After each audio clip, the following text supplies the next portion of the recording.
Bonjour à tous, amis de l'angoisse. T'es garçons, t'es tout de suite. Et nous nous retrouvons aujourd'hui pour faire, pas un tag vraiment, mais un top de thé proposé. C'est vraiment au top, c'est exceptionnel, c'est excellent, c'est atteignant. Un top proposé par notre ami le chapelier Tokyo à qui je lève ma tasse. Un top sur les 15 films qui ont bercé notre enfance, les 15 films qui nous ont marqué étant jeunes. Moi étant très vieux, j'ai dû aller chercher très très loin mon enfance. Je t'offre une tasse, je m'en reprends une, et on y va tout de suite. Ah, c'est magnifique, c'est exceptionnel. Un premier film, le thème active, premier film. Ce qui m'a marqué, c'était Mars Attack en 15e position. Pourquoi? Parce que quand j'étais jeune, j'aimais beaucoup les acteurs présents et c'était assez bizarre Mars Attack pour l'époque. Je veux dire, les squelettes étaient tout colorés, c'était violent, mais bon, ça passait quand même crème avec Jack Black, Danny DeVito, Pierce Brosnan, Annette Bening, Glenn Close, Jack Nicholson, que des acteurs qui me seront restés dans ma mémoire. Donc en 15e position, Mars Attack. En 14e, ce n'est autre que Scooby-Doo 1 et 2. Alors pourquoi les Scooby-Doo? Parce que c'est des des films que je regardais énormément. Déjà j'aimais beaucoup le dessin animé. Et à l'époque je trouvais l'acteur qui jouait Sammy excellent, les autres acteurs aussi. Et je trouvais le Scooby-Doo tellement bien animé. Franchement ça a bercé ma jeunesse, je les ai bouffés, rebouffés, encore rebouffés. Et voilà pourquoi je les ai achetés d'ailleurs. Excellent les Scooby-Doo. En 13e position, nous avons Eddie Murphy. C'était excitant. C'était École paternelle. Donc tout simplement parce que là j'étais beaucoup plus jeune, je vais avoir 6-7 ans. J'ai connu Eddie Murphy grâce à ce film, je trouvais ça génial. Du coup je me fais sa filmo.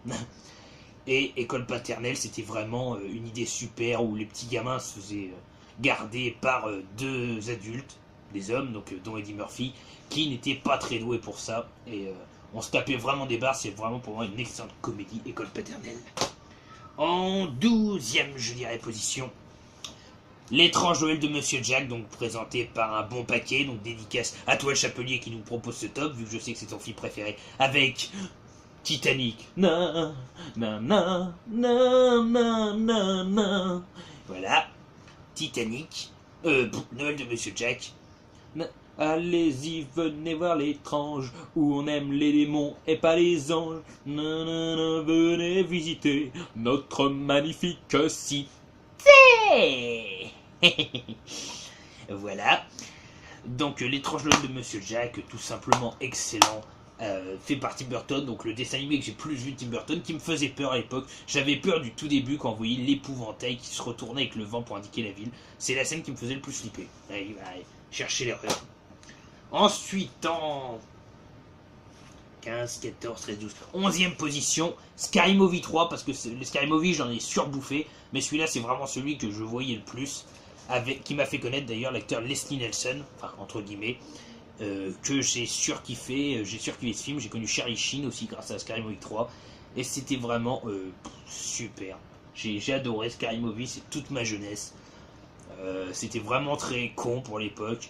Bon, il y avait des scènes que je ne comprenais pas petit, que j'ai plus compris par la suite. Mais c'était super sympa. En 10e position, je crois. Désolé si je perds mes comptes. 15, 14, 13, 12, 10e position, je vais essayer de retenir. C'était, j'ai vu que Tanguy, tu l'avais mis aussi également dedans. C'était Flubber, donc un Disney avec Robin Williams. Donc moi, je préfère ma version. Oui, bah je l'avais gagné. Donc, belle édition. Je l'avais gagné avec beaucoup de DVD. Ma mère gagnait beaucoup à l'époque. Tout ce qui était DVD et babiole. Donc voilà, donc au pire allez voir les tops des autres, dans le top de Tanguy qui vous explique également bien. Donc c'est notre professeur, donc Brenner, qui va créer le Flubber, donc cette matière malléable, qui va en fait être complètement disjonctée, pire qu'après 3 tasses de thé, serré, corsé, et qui va faire le tout fou, qui va rebondir partout et qui va devenir en fait son gagne-pain entre guillemets. C'est une super histoire pour les jeunes, enfin même pour les vieux, enfin pour toute la famille, j'adore. Et franchement, avec notre regretté Robin Williams, tu nous manques à tous.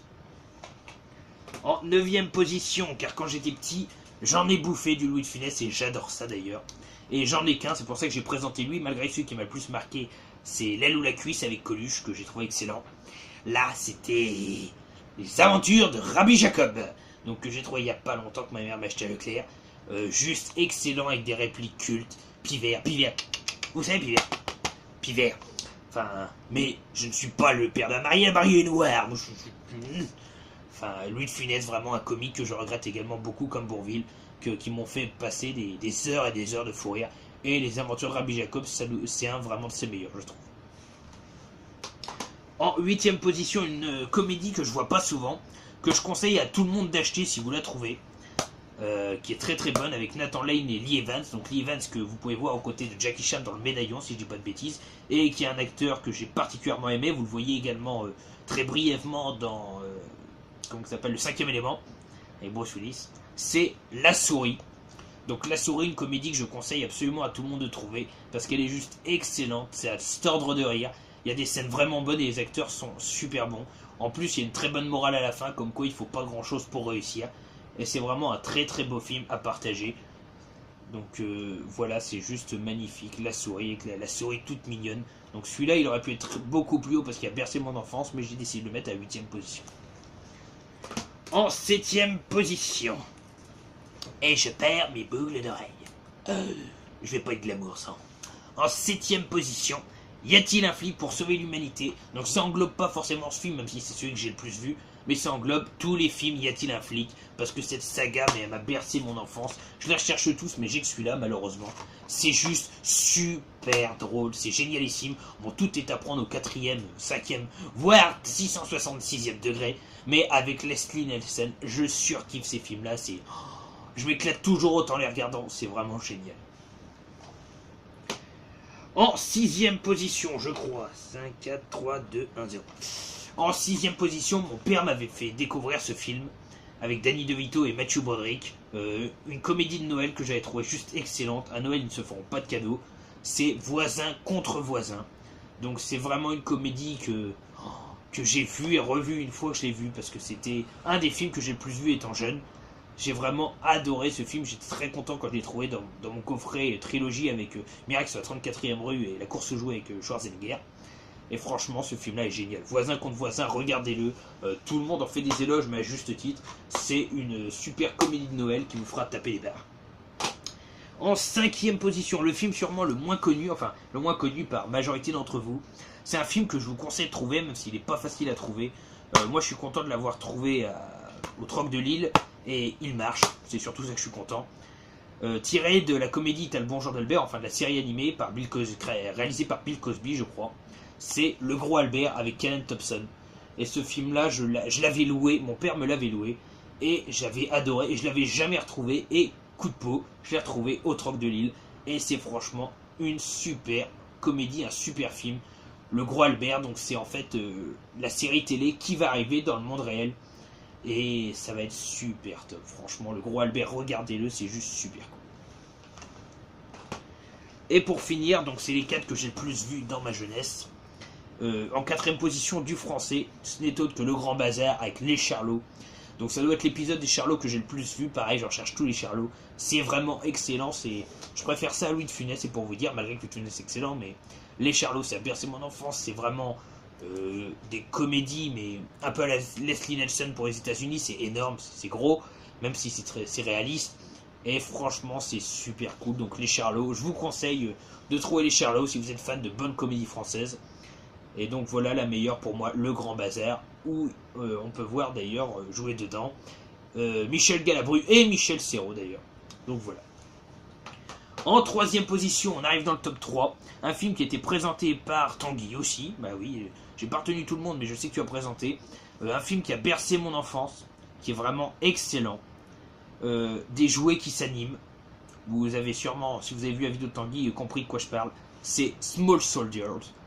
Donc un film juste excellent. Donc entre les Gorgonites donc les monstres là et les commandos d'élite, donc à savoir Archer et Mystère des Gorgonites contre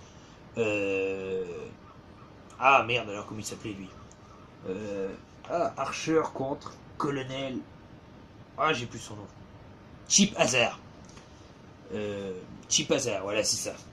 Donc vraiment excellent, donc l'histoire des jouets qui vont prendre vie et les commandos d'élite vont essayer d'éradiquer les Gorgonites qui eux sont protégés par un enfant, le même qui joue un des fils d'ailleurs de Mel Gibson de Braveheart, un acteur hors du commun dont le nom m'échappe, et c'est vraiment un film excellent. Moi j'ai passé un très bon moment, j'avais les grosses figurines de Archer et de Chip Hazard, en dépit d'avoir les autres qui maintenant sous carton valent dans les 200-300 euros, et j'ai les boules de plus les avoir. Enfin voilà, c'est super bien. Et dans les deux derniers, donc qui ont bercé mon enfance, donc un film pseudo-horrifique, entre guillemets, La Momie, que j'ai bouffé, rebouffé. J'adorais voir l'oncle Jonathan complètement apeuré, voir Brendan Fraser qui sortait les phrases cultissimes du genre « Je hais les momies ». Et puis c'était une ambiance vachement bonne. Le premier en plus était assez malsain au niveau horrifique sur certaines scènes, notamment l'homme que la momie lui vole les yeux puis la langue et tout, c'était assez dur, mais j'adorais, je surkiffais La Momie. Franchement, c'était une pure merveille. C'est excellent. Et le premier que j'ai vu le plus dans ma vie avec Jim Carrey, j'avais le jeu PS2, j'y rejoué. Le film, j'ai dû racheter un DVD parce que je l'avais rayé tellement je le regardais ce film-là. C'était Les désastreuses aventures des orphelins Baudelaire. Et franchement, c'est le film de ma jeunesse. Qu'est-ce que j'ai pu bouffer ce film. Je me souviens encore des missions à faire dans le jeu. C'était pas un gros jeu, mais j'adorais tellement l'univers. Les différents personnages qu'on voyait, Jim Carrey qui est en compte Olaf qui était complètement starbré, les pâtes à la puttanesca avec les fonds de tiroir. Et il est où le rôti de bœuf? Oui, en italien, ça signifie un bœuf qu'on aurait rôti. J'adore tout dans cet univers. C'est franchement, pour moi, même si beaucoup n'aiment pas, un excellent film avec Jim Carrey. Et vous passez un super bon moment pour toute la famille. Ce film est vraiment conseillé. Voilà. Et bah c'est tout pour ce top 15. N'hésitez pas à le faire vous aussi. Ah, et je perds mon thé. Et on se dit à une prochaine. Du thé. Excellent.